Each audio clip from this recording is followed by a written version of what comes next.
What up, and welcome back to another Malazan Book of the Fallen video. This time we're headed out to the Gadrobi Hills, where things are starting to get pretty insane. Let's get it.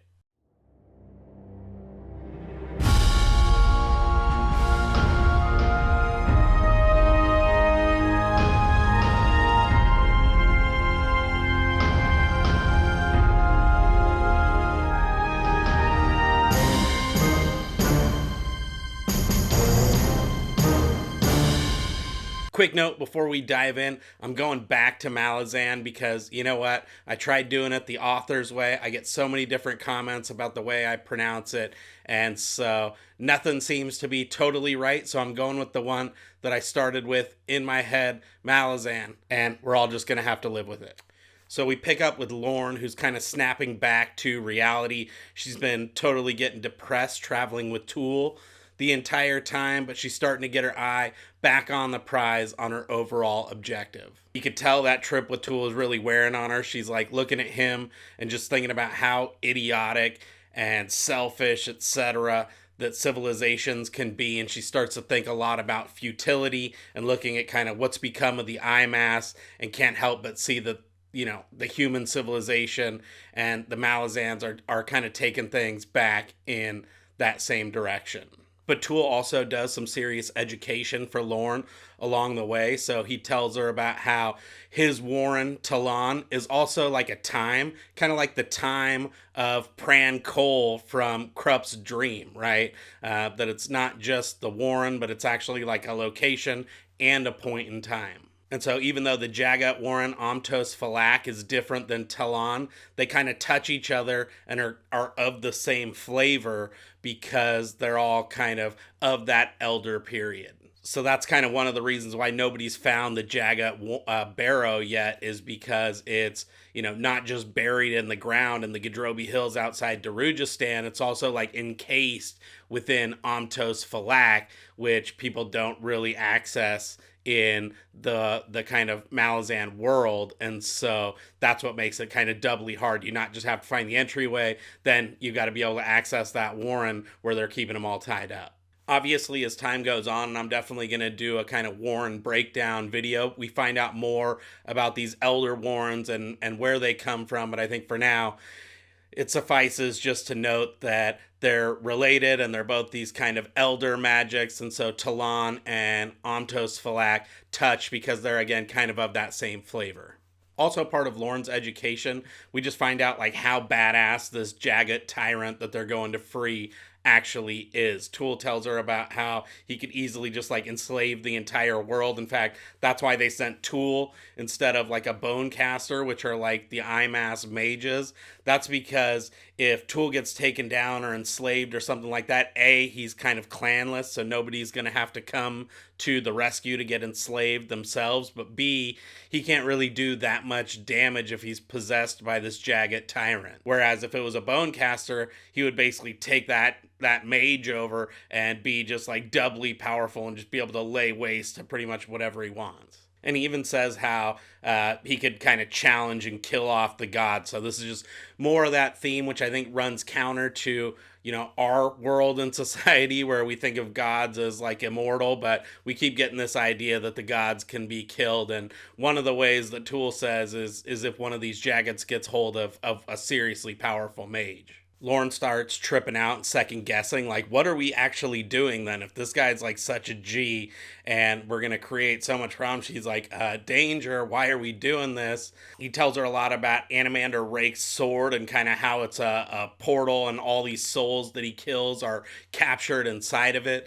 We hear about Korbal and how all the Tistandi came to this world. Basically, after Mother Dark got lonely, she embraced the light. That created this huge rift, and basically all the Tistandi got pissed and chunked the deuces on Mother Dark and Korbal. And ultimately, after they bailed Mother Dark, they went into the first Warren, Starval Demolain, which is like the Warren of the Dragons, and that's how you get all these Soul Taken, which we're going to learn a lot more about in the coming books. But yeah, that Tistandi backstory, pretty gnarly. And that's pretty much when they actually arrive outside the Jaghut barrow, right? Then we flash to the Fantastic Four, the Fabulous Four, Krupp, Marulio, Cole, and Crocus Younghand are outside the city going to see what's going on in the Gadrobi Hills on behalf of Baruch. Krupp basically fills in Crocus that they do in fact work for Baruch and that they're out trying to gather intelligence on what's happening outside the city. They have this whole like hilarious Krupp sequence where he's like totally bashing on Cole for being an alcoholic, and he's like, what poisons like come forth from thine skin? Yeah, he was just bashing him. It was hilarious. But we also see that Sari is following them out of the city with plans to basically take Crocus down. Then we jump back to Talk the Younger and my boy Ganos Perrin, and they're basically hot on the tail of Lorne and Tool. They run into basically Hairlock's trail of all the dead great ravens that he's been like jumping in and out of his warrens, taken down. Talk basically senses magic somehow, like in his empty eye socket. He can like feel when magic's about to come down on him. So they're pretty much sure that they're about to ride into an ambush.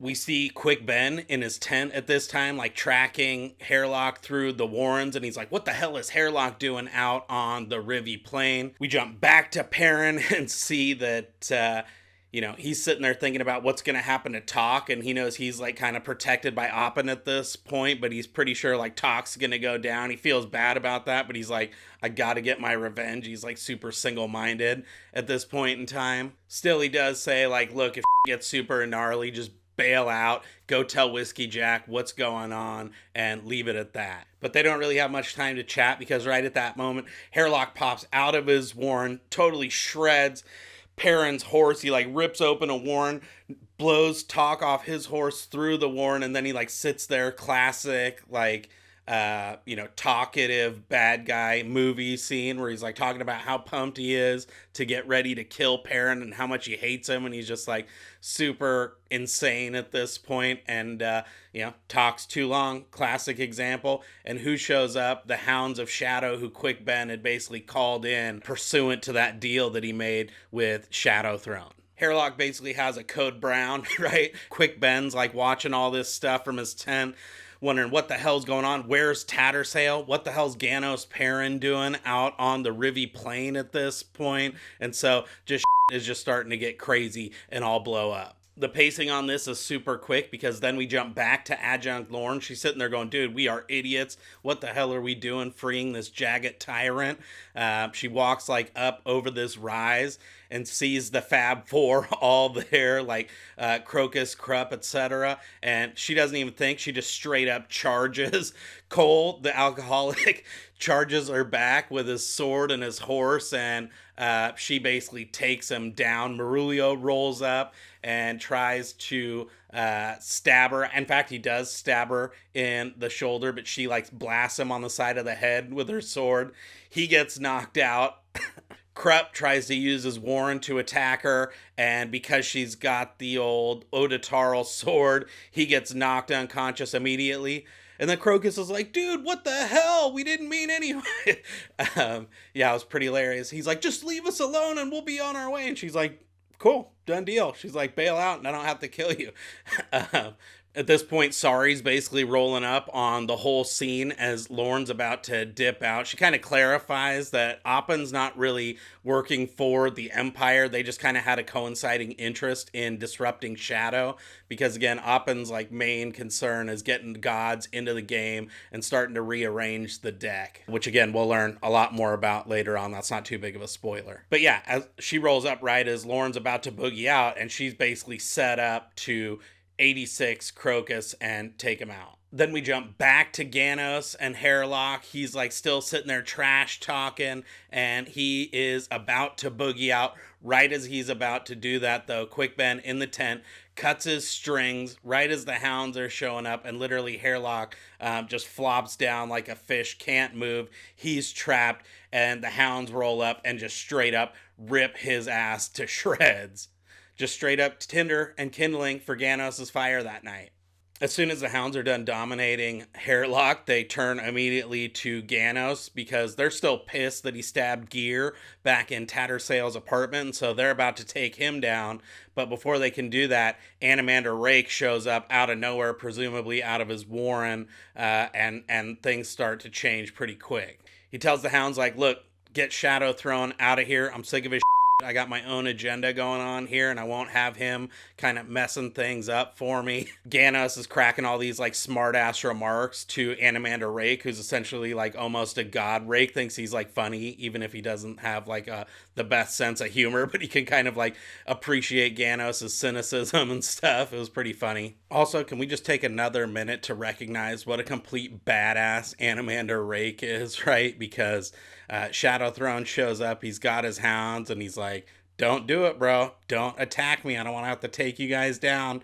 They try and attack him anyway, and boom, just straight up destroys 2 Hounds of Shadow. And these are things that are like, you know, Tattersail, Hairlock, all these crazy, gnarly mages, quick bend, super afraid of. And Anomander Rake just shows up and is like, don't make me have to destroy you. God, what a beast. And Shadowthrone's like, dude, I don't care about Darujhistan. I'm not doing anything there. He's like, actually, Cotillion is, but actually we're kind of on the same side because Dancer's pissed at Lacine and he wants to take her down. So you guys are basically have that same goal. Rake's like, dude, I don't give a about that. I got my own thing going on. I'll take her down myself. Get the hell out of here. And he actually makes like Shadowthrone rip the rope back out of the playing field, essentially. So Shadowthrone like pulls him out of Sari's body and basically goes, dude, fine, if you want to deal with it, your problem to deal with. You can deal with Oppen, you can deal with Darujhistan, and you can worry about the Empire. I'm out of here. Part of this is kind of news to Anomander Rake, who didn't really realize that Oppen was in the game. But he basically tells Ganos, like, look, Oppen bailed on you. Like, that sword is still a sword of Oppen and kind of has that enchantment from chance or luck or whatever. But you personally are not being protected by Oppen anymore. And then Crone shows up and tells Anomander Rake about the coin bearer being in the game, etc. And he dips out. Ganos like walks over to the dead hounds and reaches down to like pet them, and he touches their blood a little bit. And as he touches their blood, like he basically gets transported into Anomander Rake's sword, which just kind of ate the souls of the 2 hounds that he killed out on the Rivi Plain. This is where gets really nuts because he basically goes inside of Anomander Rake's sword and sees that everybody who's ever been killed by that sword is now like a slave within the sword. They're chained to this giant wagon and have to like drag it for all time, just continually moving this massive wagon forward. The hounds hear Ganos or smell him or whatever and immediately come to attack him. They do let him go because they sense like some kind of a kinship with him or whatever because he touched their blood or whatever. He meets this dude who tells him all about Dragnipur, the sword, right? And that it's a warren within the sword. And whoever this person is in the sword was like super amazed that the hounds let him go and said it must be because you touched their blood. They kind of see you as a kindred spirit now. And so Ganos decides he needs to help free these hounds of shadow. So he tries to get all their chains off. He follows like where the chains go. They're all like hitched to the axle, which is in like this pool of absolute darkness down there. He, tries and tries, can't find a way to get the chains off. And that point, he actually summons Oppen into Dragnipur. Oppen's super pissed. It's like the male half of the twins. And he basically says, look, dude, I'm making you help me free these hounds. He like grabs him by the collar. He's like shaking the out of him, right? And he's like, all right, dude, I'll help you. Whatever you want, just don't kill me.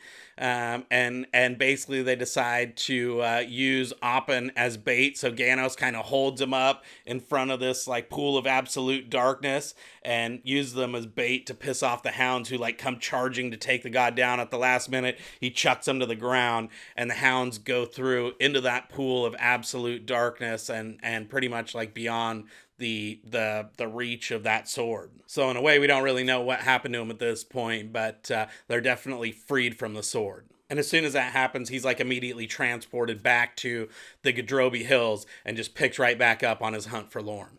while Ganos is going through all of his like trials and tribulations inside the sword, a bewildered like Sari rolls up on the Fab Four, right? And she has no memory. She doesn't know what the hell is going on. Cole says basically, take this girl back to your uncle. He'll know what's going on, and we'll find our way back to the city on our own. Then we see Lorne kind of licking her wounds from where Marulio stabbed her in the shoulder. She's like super tripped out on what they're doing at this point. Even Tool says like, yeah, I don't know what the hell we're doing. This doesn't seem right to me. He's like, after all this is done, I'm out of here. They make their way actually into the Jaghut Tyrant's tomb. Then we have this whole sequence with Crocus and Sari as they ride back, where it's like he clearly is like vibing on her, but he doesn't know how to act. He's like super awkward. And I think maybe this is why I don't like Crocus that much, is just because he doesn't know how to act. He's young. It's like embarrassing to watch because, you know, he can't make up his mind. He tries to like put on all these different fronts to try and impress her, to try and act a certain way. And it's just kind of one of those classic cases of youth and, you know, inability to properly communicate your feelings and stuff. And it leads to like all these frictions that don't actually need to be there. Krupp and Marulio eventually wake up and start following them back to the city. They're worried about Crocus and Sari, and they want to make sure that they're okay. They also want to report back to Baruch everything they saw with the adjunct out in the Gadrobi Hills. Krupp also lets it slip that he like knows exactly what Marulio and Ralik Nam are up to, and he's like, Marulio's super freaked out because he's like, we didn't tell anyone about that. How the hell do you know that? Again, just showing like how insanely smart Krupp actually is. As Ganos is like following the trail through the Rivi Plain trying to catch up with Lorne, all these like Rivi Plains people show up and try and attack him. Basically his sword Chance saves his ass like a million times because it's able to deflect all their lances and spears, etc. This little small girl shows up and calls off the dogs essentially. And we realize pretty quick that this is like that 5-year-old kind of tattersail girl thing, soul shifter that crawled off and is already like over just the last couple of weeks or however long it's been has progressed to like the age of like a 5 to 6-year-old girl. Ganos realizes it's her, totally freaks him out, and then he's like, wants all this information, wants to stay and talk to her, etc. And she says like, it's not our time, but we'll meet again. So it's like this nice hopeful moment for the future that maybe they'll be able to like rekindle something down the road. And then he kind of stumbles on an injured Cole, right? And they basically share war stories and become homies around the campfire. They agree to go into the city together. Cole needs a horse for transportation, and Ganos needs like a local so that he won't raise any suspicions as he's trying to enter the city. So it's kind of a win-win for both of them. So yeah, that sets the stage for all the gnarly shit that happens out on the Gadrobi Hills that's leading to all the rest of the gnarly shit that's going to happen inside Darujhistan for the rest of the book. So for me, this is one of the most exciting portions of Gardens of the Moon because there's just so much stuff going down. We got Talk the Younger disappearing. We got Hairlock getting ripped to shreds. Hounds of Shadow getting killed. We got Dragnipur and all the shenanigans going on inside that sword. We got Anomander Rake meeting with Ganos, Perrin, Shadowthrone, the Rope, Lorne, Tool, the Jaghut Tyrants, Barrow, Sari, Crocus. Everybody was in the mix on this one. So just a lot of action and really sets the stage for what's going to happen now inside the city. So we're going to go ahead and leave this one there. This covers basically 14 to about chapter 17 of the books. We'll pick up next week with 17 to about 20. And then the next video after that will basically finish off Gardens of the Moon. This has been a lot of fun, and I really appreciate you guys watching. I look forward to reading all of your comments down below. Let me know what you think and what's going on, and what parts you love, what parts you hate, what questions you have. I'll try and answer them if I can. And yeah, if you like it, give it a thumbs up. Consider subscribing and turn on those post notifications. And until then, happy reading.